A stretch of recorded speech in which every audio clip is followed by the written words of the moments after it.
ठीक है, तो ठीक है, आज जिस चैप्टर को हम लोग पढ़ने जा रहे हैं वो क्या है? Control and coordination. क्या आ जाएगा? Control and coordination. इस चैप्टर में जो हमारे सीडी बोर्ड है,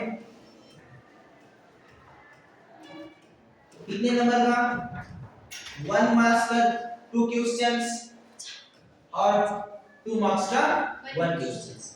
ये इस तरह का चीजें आने वाली, ठीक है। तो चलिए देखते हैं क्या क्या इसमें इंपॉर्टेंट है और कैसे इसको हम लोग समझते हैं। सबसे पहले आपको ये समझ में आना चाहिए what is your control and coordination. पहला क्वेश्चन देखिए, कंट्रोल क्या है, कोऑर्डिनेशंस क्या है।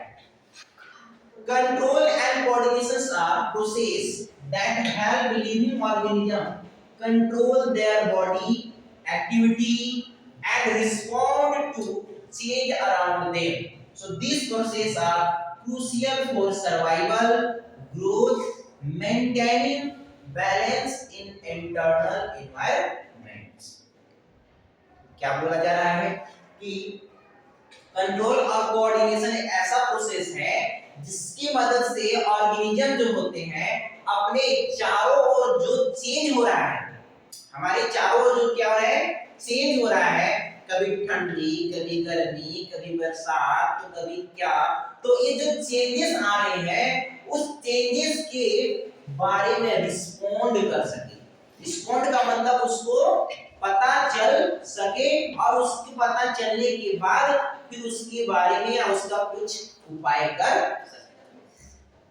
जैसे अगर मान के चलिए कि ठंडा लग रही है और ठंडा लग रही थी, पता नहीं चल रहा है कि ठंडा लग रहा है और रिस्पोंड हो ही नहीं रहा है कि ठंडा लग रहा है, तो करना क्या चाहिए? जैसे पागल आदमी है, ठंडा लग रहा है ऐसे घूम रहा है, उसका दिमाग ही नहीं काम कर रहा है कि भैया उसको क्या करना चाहिए। भाई दिमाग बोलेगा कि भाई जाओ तुम अच्छे से आग के पास बैठ जाओ या फिर जाकर के कंबल रजाई अंदर में सो जाओ या फिर जैकेट वगैरह पहन लो जो आपको गर्मी दिलाने का काम करे। तो रिस्पॉन्ड देने का काम करेगा ही नहीं, समझिए कैसे। और जब नहीं करेगा रिस्पॉन्ड तो आदमी की क्या होने लगेगी?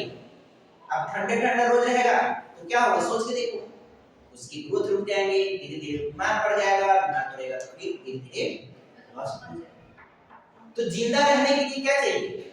ये रिस्पॉन्ड होना चाहिए कि नहीं होना चाहिए?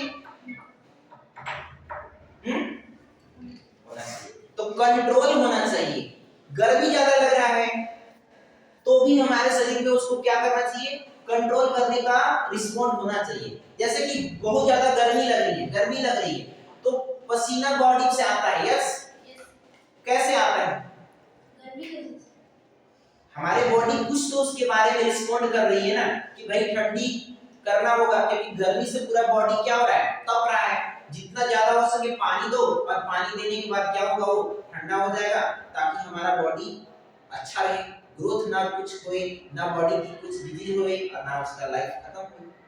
तो ये सब रिस्पॉन्ड यानी पसीना होने का रिस्पॉन्ड कौन हुआ, कैसे हुआ, उसी को हम बोलते हैं एक साथ कंट्रोल एंड कोऑर्डिनेशन। समय के अनुसार जो चेंज लाना है और जो हो रहा है उसको पता चले और उसको पता चलने पर उसको उपाय करे, ये कहलाता है कंट्रोल एंड कोऑर्डिनेशन।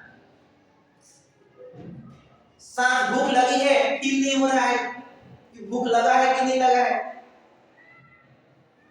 जैसे ही पता चलता है ब्रेन को हाँ अब मुझे भूख लग रहा है, अब लग रहा है तो क्या करोगे, बोलता है चलो खाना खाना चाहिए। रिस्पॉन्ड हुआ कि नहीं हुआ? पहले पता चला कि क्या हुआ, लगा कुछ फील, अरे यार पेट खाली खाली लग रहा है, सुस्त लग रहा है, पेट में एकदम कुछ नहीं है, फिर तुरंत मन में ख्याल आया कि चलो खाना खाना चाहिए। तो रिस्पॉन्ड कौन किया? जो भी किया मगर किया ना, तो कंट्रोल किया आपने, उस अनुसार हमने जो चेंजेस हुए तो उसको अनुसार क्या किए, कोऑर्डिनेट किए। तो यही चीज लिखा हुआ है कि control and coordination are process that living organism control body activity. Body की एक्टिविटी को क्या करता है, कंट्रोल करता है। अगर ज्यादा गर्मी है तो ठंडा करेगा, ठंडी है तो गर्मी करेगा, भूख लगी है तो खाना खिलवाएगा, अगर बहुत ज्यादा आंख में आंसू आ रहा है काम करेगा, सिर दर्द कर रहा है तो कुछ और भी कराएगा।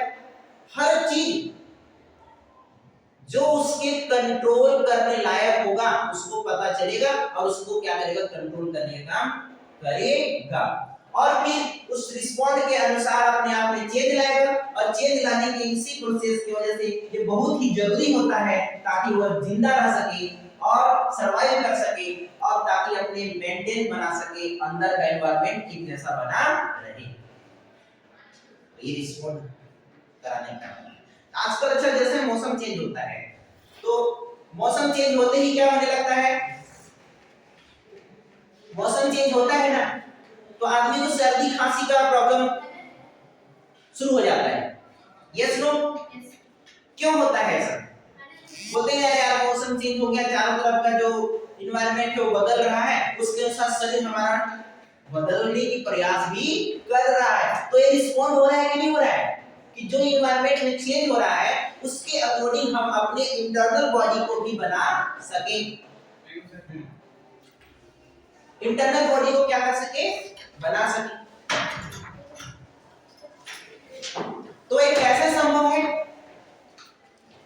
यह ऐसे संभव है इसके थ्रू कंट्रोल और कोऑर्डिनेशन के। अब समझ में आ रही है ना बात?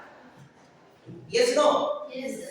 धूप में बैठे हो, एहसास होता है कि बहुत ज्यादा क्या हो रहा है, क्या करते हो? एहसास हुआ कि अब यहाँ से भगना चाहिए, क्या होना चाहिए, भगना चाहिए, उठे और जाकर छाया में। तो रिस्पॉन्ड कुछ तो किया ना जी, आपको बताया ना, फील तो हुआ ना। तो इन्वायरमेंट के अनुसार आपने कुछ चेंज किया कि नहीं किया? अगर क्या होता जब धूप में बैठे रहते दिक्कत होता है कि नहीं होता? समझ में आ रहा है बात? बस बोलिए, ठीक है। तो ये चीजें जो है कंट्रोल कर और कोऑर्डिनेशन कहलाती है, जो अपने आप को चेंज करने का प्रयास करता है, जो भी बाहर से उसको सूचना मिलता है उसको अपने अनुसार एडजस्ट करने का प्रयास करता है। और ये कैसे करता है अब हम उसके बारे में बात करेंगे। कैसे करेगा, किस तरह करेगा, क्या करेगा ताकि वो कंट्रोल कर सके और उसको कोऑर्डिनेट भी कर सके। जिसमें जो हमारा बॉडी का कंट्रोल करने का मशीन है वह दो है। कौन है? दो चीजें याद रखना। एक तो हमारे पास न्यूरॉन्स है, क्या है? न्यूरॉन्स, प्लस एक है हॉर्मोन्स। ध्यान रखेंगे जी, दो ही चीज है। इसी दो चीजों की मदद से हमारी बॉडी काम करती है, कंट्रोल करती है किसी भी चीज को। कितना हाइट होना है, कहां ठंडा से क्या करना है, कितना शरीर का टेम्परेचर बनाए रखना है, सारा कुछ का नियंत्रण इन्हीं दो के वजह से होगा। अगर कोई पीछे से कुछ पकड़ा है तो उसको भी पता चलेगा किसकी मदद से, इन्हीं की मदद से। कैसे रिस्पॉन्ड करेगा वो भी देखेंगे। तो ये दो चीज की मदद से करेगा, न्यूरॉन और हार्मोन्स। सबसे पहले हम बात करेंगे इसकी न्यूरॉन्स की। न्यूरॉन सबसे छोटी यूनिट है। न्यूरॉन बहुत सारे जब मिल जाते हैं तो उसको बोलते हैं नर्वस सिस्टम। क्या बोलते हैं? Nervous system. तो हमारी बॉडी में क्या है? Nervous system. तो नर्वस सिस्टम हमारे शरीर में दो प्रकार का, ह्यूमन नर्वस सिस्टम कितने प्रकार का? दो प्रकार का। एक जो है, अच्छा उससे पहले देख लेते हैं नर्वस सिस्टम होता क्या है। Nervous system serve as the body command centre. Nervous system एक ऐसा बॉडी है जो कमांड सेंटर और की stating both voluntary and involuntary actions in the control and coordination. We learned that complex system lie on specialized cell called the neurons which transmit signal throughout the body. ध्यान देंगे कि ये जो है nervous system जो है हमारे शरीर में जो कमांड होता है उस कमांड को ले जाने और लाने का काम करता है, लाने और ले जाने का काम करता है। और उसके बाद वो जो है सिस्टम को चाहे वो वॉल्यूलटरी मेथड से हो चाहे इनवॉल्यूलटरी मेथड से। आपके पास दो टर्म आ गया, एक हो गया वॉल्यूलटरी और एक आ गया इनवॉल्यूनटरी। आता है जी एग्जांपल क्वेश्चन आ जाएगा, what is a involuntary action, what is a voluntary action. ध्यान देंगे, वॉल्यूनटरी का मतलब देखिएगा,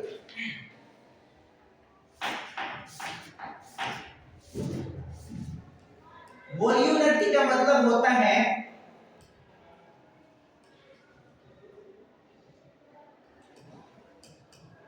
ऐच्छिक। क्या? ऐच्छिक। इनवॉल्यूनटरी इसको बोलते हैं अनैच्छिक। क्या बोलते हैं? अनैच्छिक।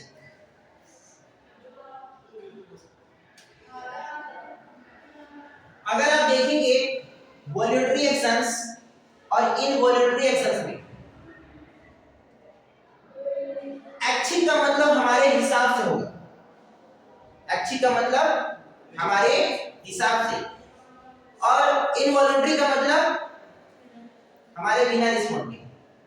आप सोच के देखो, कभी आपके सामने हाथ किए हो, जलता है, ऑटोमेटिक हाथ कहाँ जाता है? पीछे होता है, आगे आगे भी नहीं जाता है, तुरंत हट जाता है। माइंड को पता भी नहीं चला तब तक हाथ पीछे हो जाता है। Yes no? पलक झपकना, अगर आपके पास ऐसे है, अब मैं बोलूं 2 घंटा तक बिना पलक झपकाए रखो, तुम चाह रहे हो कि पलक ना झपके, लेकिन झपक जाता है। यस? इच्छा के अनुसार हो रहा है? हार्ट बीट हो रहा है, बस सोचो हार्ट को रोक लो, सांस को तो रोक सकता हूं थोड़ी देर के लिए, लेकिन हार्ट बीट को रोक लो।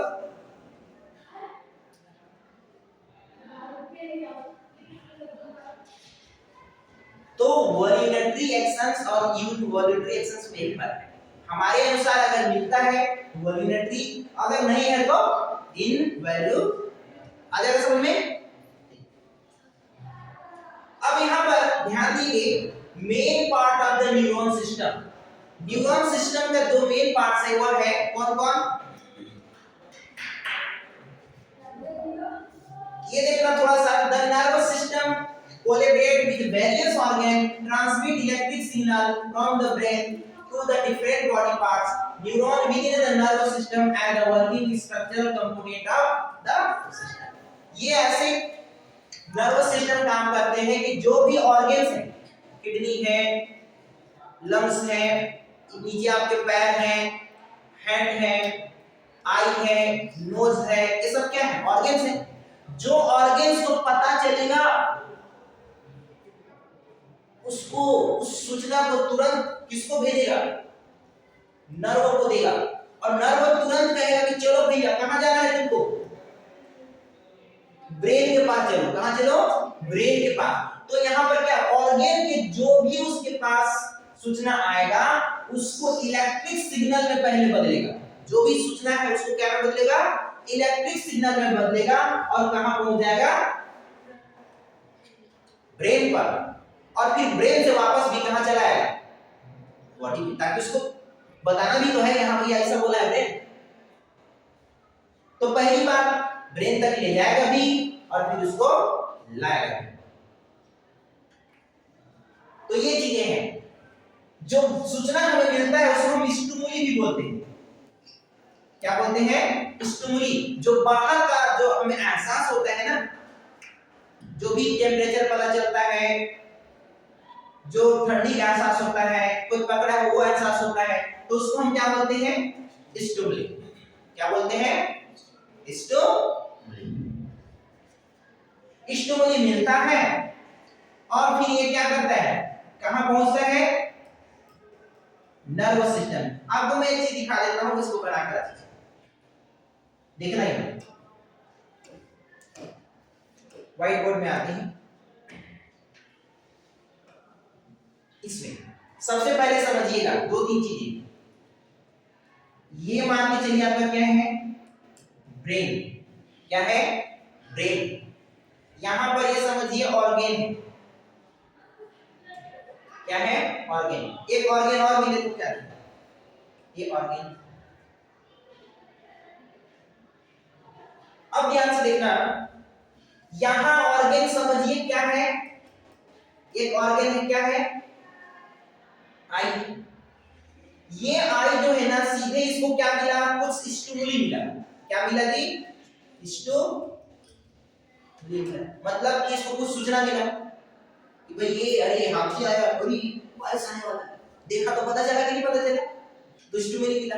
तुरंत से ये अपने क्या करेगा, इस नर्व को, किसको, नर्व को तुरंत एक्टिवेट करेगा, ट्रांसफर करेगा किसके पास, ब्रेन के पास। फटाक से जाएगा, ये काम सेकंड, मिली सेकंड हो जाएगा, मिली सेकंड, पता भी नहीं चलेगा आपको, तब तक हो जाएगा। तब तक ख्याल आएगा, अरे बारिश होना है, बारिश होना है, जल्दी भागना है, मन में आ रहा है कि नहीं सूचना, रिस्पॉन्ड हो रहा है, ब्रेन कह रहा है कि भागो भागो भागो, बचो, कहीं देख के रुका जाओ। तो उसके बाद ब्रेन ने तुरंत वापस किसको भेज दिया, तुरंत नर्व के थ्रू ही आई को भेज दिया कि जाओ भाई इसको क्या करो, ये रिस्पॉन्ड करो।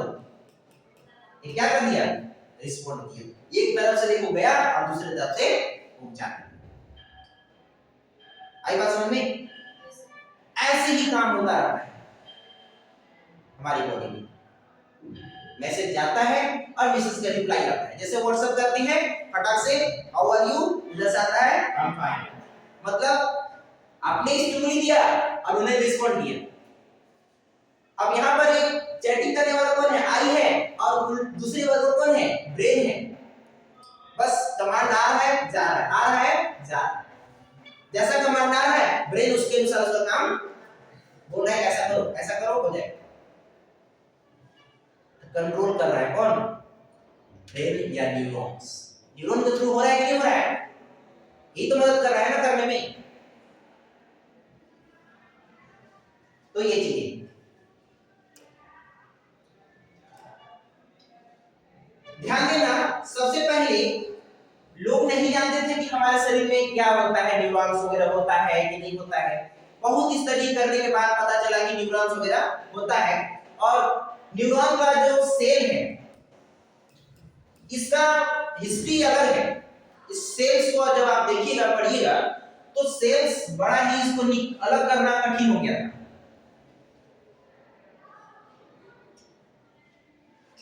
उनके सेल्स को निकालना कि भाई कई सारे प्रकार के सेल हमारे बॉडी में हैं, लिवर सेल्स हैं, स्टमक सेल्स हैं, और भी कई सेल्स हैं। तो वो सेल्स में एक नर्व सेल्स भी था। अब नर्व सेल्स कैसे पता चले, बहुत ज्यादा स्टडी होने के बाद पता चला कि न्यूरॉन्स या नर्व ऐसा होता है। कैसा होता है, उसमें 3-4 चीजें ध्यान रखिए नर्व सेल के बारे में। नर्व सेल दिखा देता हूं मैं आपको।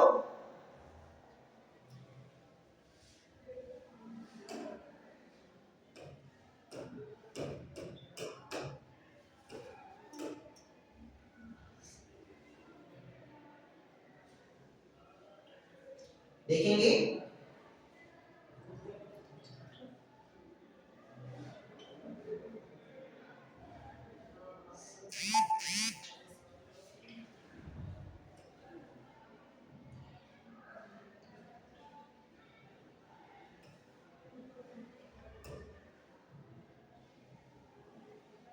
अगर थोड़ी देर के लिए इसको ध्यान दें, टाइम कम है, तो ये देखिए, ये पूरा स्ट्रक्चर क्या है,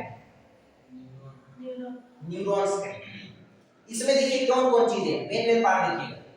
ये देखिए बीच में जो है ना, ये क्या है, नो न्यूक्लियस है, लिखा नहीं गया इसमें, ये क्या है, न्यूक्लियस है। और ये जो देखिए इस तरह का चीजें यहाँ पर फैली हुई है, ये इसका नाम क्या दिया है, सेल बॉडी है, जिसे हम सोमा भी बोलते हैं।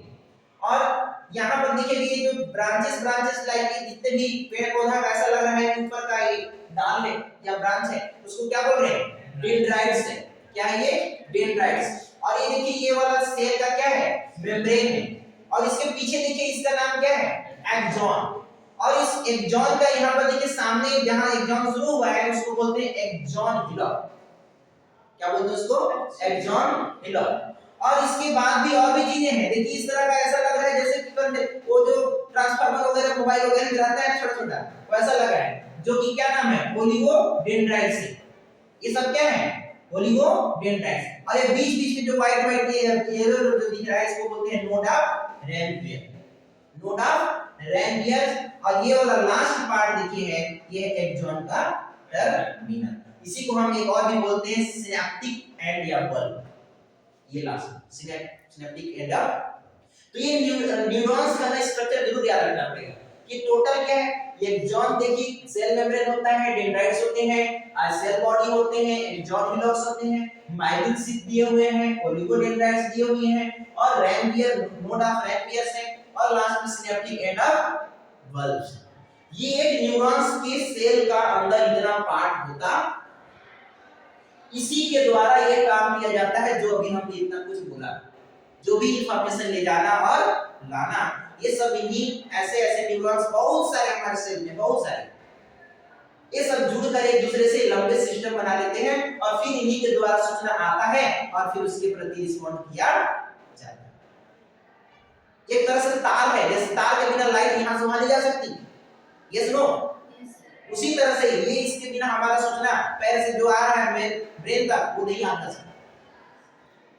अरे बात समझ में, तो ये बात है। अब यहाँ पर देखिएगा ये चीज लिखा हुआ है जो मैंने वहां पर कुछ बता दिया स्ट्रक्चर कि जो neurons have the 3 main parts, हालांकि बहुत पार्ट्स है लेकिन उसमें कितने मेन पार्ट्स हैं? 3, डेंड्राइट्स, साइटोन, एक्सॉन। ध्यान रखेंगे डेंड्राइट्स, कौन था डेंड्राइट थी? ये वाला था कैसे से कि नहीं, ये था डेंड्राइट्स जो receive impulse from other neurons, दूसरे न्यूरॉन्स से जो आएगा सूचना ना उसको रिसीव करने का काम करेगी। दूसरी बात साइटोन, साइटोन किसको बोला था जी? यहां पर ये देखिए ऐसे ऐसे स्ट्रक्चर ये था ना, इधर ये वाला अंत में न्यूक्लियस भी था, इसी को सेल बॉडी भी बोला था। क्या था? Cell body. तो ये आप साइटोन बोलोगे, ये हो जाएगा सेल बॉडी। ये इसका काम क्या है? ये इंपल्स को रिसीव करता है किसके? डेंड्राइट से। ये डेंड्राइट्स के द्वारा मान के चलिए यहां पर क्या आया? इंफॉर्मेशन आया। क्या आया जी? इंफॉर्मेशन आया और ये डेंड्राइट्स को गया और डेंड्राइट से तुरंत इस सूचना को कौन ले लिया? Cell body. अरे बात समझ में? उसके बाद after cytosine process the impulse axon transferred into the another neurons, और यहां से देखिए इस तरह की चीजें शुरू होती है और ये लंबे लंबे इस तरह की चीजें बनती हुई, ये हमारे पास पूरा इसका नाम क्या था? एक्सॉन। क्या था जी? एक्सॉन। और भी नाम था, माइलिन शीथ है, रैम्बियर ऑफ नोड भी था, है ना? तो ये कुल मिलाकर इन्हीं को एक पार्ट माना है, इसके अंदर बहुत सारे पार्ट्स हैं और इनको यहां से एक पार्ट माना है, इसके अंदर भी 1-2 पार्ट थे और इसको एक पार्ट माना है। तो ये मेनली 3 पार्ट्स, कौन कौन? एक तो डेंड्राइट्स, दूसरा सेल बॉडी, तीसरा एक्सॉन। पहले डेंड्राइट्स के पास सूचना आएगा, जैसे ही आएगा उसको गेट करेगा कौन? Cell body. सेल बॉडी इसको बोलेगा जा भाई कौन किसके पास? एक्सॉन के पास। एक्सॉन फिर दूसरे अदर न्यूरॉन्स के पास, अदर न्यूरॉन्स के पास, इसके साथ जुड़ा हुआ अदर न्यूरॉन्स को चल जाए, फिर से वहां का डेंड्राइट, फिर वहां का सोमा, फिर वहां का ये एक्सॉन, फिर उसका अगला, इस तरह से फटाफट जो है आगे ब्रेन तक पहुंच जाया करता। तो ये चीजें थी इसमें इसका। तो muscles glands depending on the what of need, क्या नीड है, कैसा है, उसके अनुसार ये काम करता है ट्रांसफर करने का। एक्सॉन कम इन 2 टाइप्स, 2 टाइप का, माइलिनेटेड और unmyelinated. Myelinated neurons, the transfer of impulse is faster. ये जो बोला जा रहा है ना कि एक्सॉन 2 प्रकार के, एक माइलिनेटेड होता है और एक अनमाइलिनेटेड होता है। अनमाइलिनेटेड का मतलब बोल रहा है कि ऐसा न्यूरॉन्स जिसमें ना इंफॉर्मेशन बहुत तेजी से जाता है, तेजी से जाता है, और अनमाइलिनेटेड अगर हो गया तो उसमें इंफॉर्मेशन धीरे धीरे जाता है। तो अचानक से काम होना, धीरे धीरे काम होना, ये न्यूरॉन्स पर भी देखो फर्क है। आ रही बात समझ में? अब यहाँ पर कुछ चीज दी हुई है, डिफरेंट टाइप ऑफ न्यूरॉन्स या नर्वस सिस्टम। नर्वस सिस्टम का 2 टाइप्स हैं जी, एक सेंट्रल नर्वस सिस्टम और एक दिया गया है पेरिफेरल नर्वस सिस्टम। ध्यान देंगे कौन कौन, सेंट्रल नर्वस सिस्टम और एक है पेरिफेरल नर्वस सिस्टम। ध्यान देंगे सेंट्रल नर्वस सिस्टम को सीएनएस भी बोलते हैं। The note the chapter 7 science में आपने पढ़ा होगा, जो कि एक्चुअली ये दिया हुआ है डिटेल्स। तो body of made from the spinal cord and brain, ऐसा जो स्पाइनल कॉर्ड है और ब्रेन है उसको हम बोलते हैं कि ये हमारा मेन नर्वस सिस्टम है।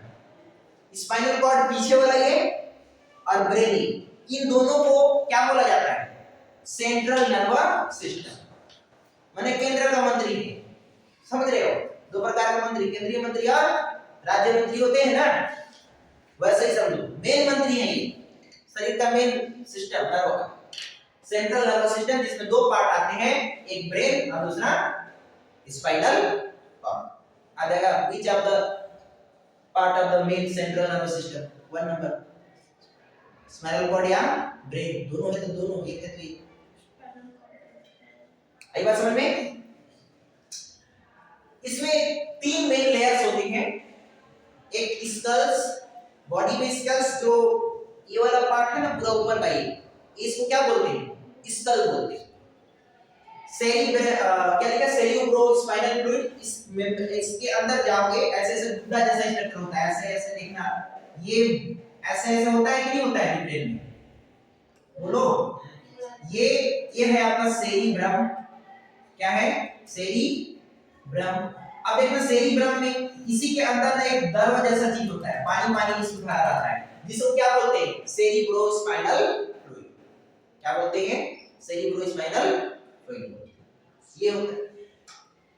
मेनिंग्स, ड्यूरामीटर्स, एथमॉइड, पियामीटर्स, ये सब तो है ना मेनिंजेंस भी होते हैं जो आपके काम करेंगे। तो खैर इसका ज्यादा डिटेल नहीं करना है यहां पर, ये कुछ पार्ट्स हैं जो सेंट्रल नर्वस सिस्टम के अंदर लेयर्स होते हैं।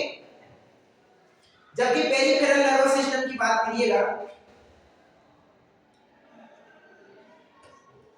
तो peripheral nervous system, these are the nerves release the brain, spinal cord, human peripheral functions and communicate to the brain. Nervous system undergo 12 cranial nerve and 31 spinal nerve। देखिए ये peripheral में जो हमारे ये किनारे किनारे हैं, ये जो नीचे है, ये सब क्या है, पेरिफेरल नर्वस सिस्टम। क्या है जी, पेरिफेरल नर्व।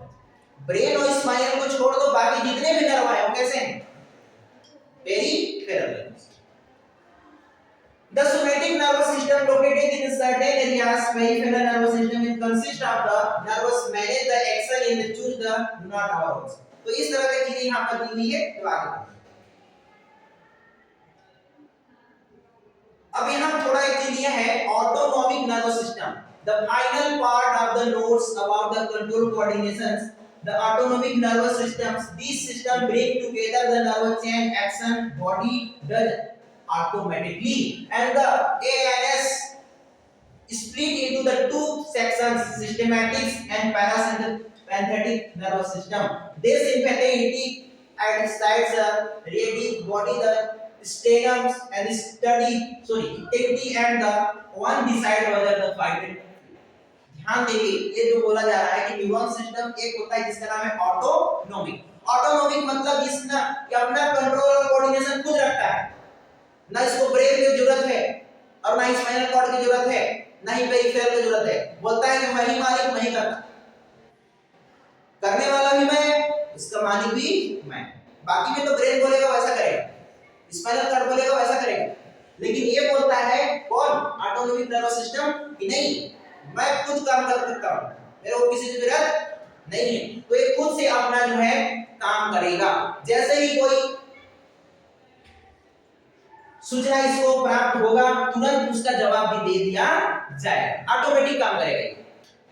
जैसे कि कभी-कभी ऑटोमेटिक लाइट बंद और चालू होने का आता है, लाइट आया बल्ब जलने लगी, गया वापस बैटरी वाला चालू, ऑटोमेटिक है, उसको देने की कोई कमांड की जरूरत नहीं। वैसे ही ये दो प्रकार के होते हैं, एक पैरासिम्पैथेटिक होता है और एक पैरासिम्पैथेटिक होता है। सिम्पैथेटिक का मतलब होता है जब आदमी को सिंपैथी की जरूरत पड़ता है। सिंपैथी मतलब शांत हो जाओ, कोई दिक्कत नहीं, सब ठीक हो जाएगा, शांत हो जाओ, शांत हो जाओ, सिंपैथी दे रहे हो, सांत्वना दे रहे हैं, यस। और एक सिंपैथेटिक जो कोई दिक्कत नहीं है आप चलेंगे।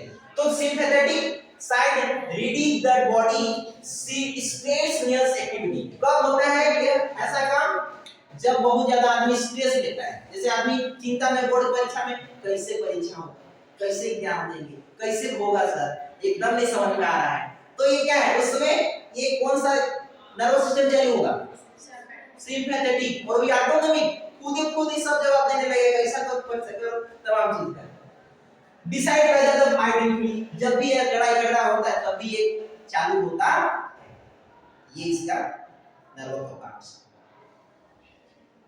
एक है synapse, synapse is the connection point of the neurons which share the information using electric signal. It acts the link between the neuron and gland of muscles and the human body. Synapse is not present in neurons and the muscles. As the transfer of received the electric signal won't happen, this leads to lack of muscles movement and the causing the state unchanging identity. देखो synapse क्या है, मान के चलो कि यहाँ से कोई एक जॉन से पूरा एक न्यूरॉन से आगे सूचना, और ये मान के चलिए कि कोई ऑर्गन है मसल्स है, तो इसके बाद यहाँ से यहाँ तक ले जाने में जो इस जगह बीच में होगा ना, इसी को क्या बोलते हैं, सिनेप्स। क्या बोलते हैं कि भैया न्यूरॉन्स ने कुछ लाया है, मसल्स भाई ले लो, तो कनेक्ट करने का काम कौन करता है, सिनेप्स। तो दो न्यूरॉन और ऑर्गन या मसल्स के बीच जो कनेक्शन पॉइंट होते हैं उसी को क्या बोलते हैं, सिनेप्स। क्लियर?